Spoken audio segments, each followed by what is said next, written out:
আমাদের এক ভিউয়ার কিছুদিন আগে আমাকে জিজ্ঞেস করেছিল যে এই কেটেলে বাচ্চাদের জন্য দুধ বয়েল করা যাবে কি না। তো সেই জন্য আজকে আমি এই ভিডিওটা করছি।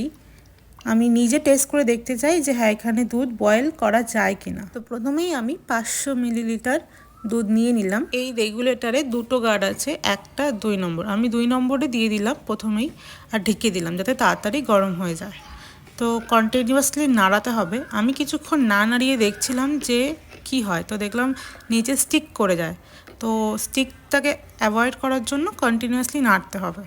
মাঝে মাঝে না নাড়লেও চলবে, বাট কন্টিনিউয়াসলি নাড়লেই ভালো। তো দেখতেই পাচ্ছ খুব তাড়াতাড়ি উবাল এসে গেছিলো, প্রায় ওই 5-6 মিনিটের মধ্যে উবাল এসে গেছিলো।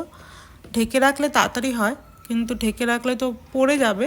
তা আমি ঢাকনাটা খুলে দিয়ে এবার কিছুক্ষণ নাড়িয়ে 2বার মতো উবাল এনে নেব। এই কেটেলে আরামসে দুধ বয়েল করা যায়, কিন্তু হ্যাঁ 1 লিটার দুধ এখানে বয়েল করা যাবে না, তাহলে হয়তো পড়ে যাবে। 500 ml একদম পারফেক্টলি হচ্ছিল। এই কেটেলটা আমার খুবই কাজে লাগে, প্রতিদিনই প্রায় আমি একে ইউজ করি। আর কোথাও ঘুরতে গেলে তো সঙ্গে একে নিয়েই যাই। কেটেলটায় আমি আরও অনেক রেসিপি শেয়ার করেছি, ভাত কী করে করতে হয়, তারপরে ফেনা ভাত, তারপরে ডাল, সব আমি এর মধ্যে করেছি। তোমরা চাইলে ভিডিওগুলি দেখে নিতে পারো। আর যদি তোমাদের কোনো লিঙ্ক লাগে তো আমাকে বলো, আমি শেয়ার করে দেবো।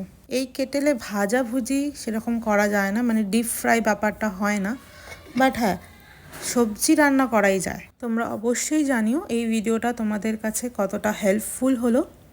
দেখা হবে নেক্সট ভিডিওতে। টাটা।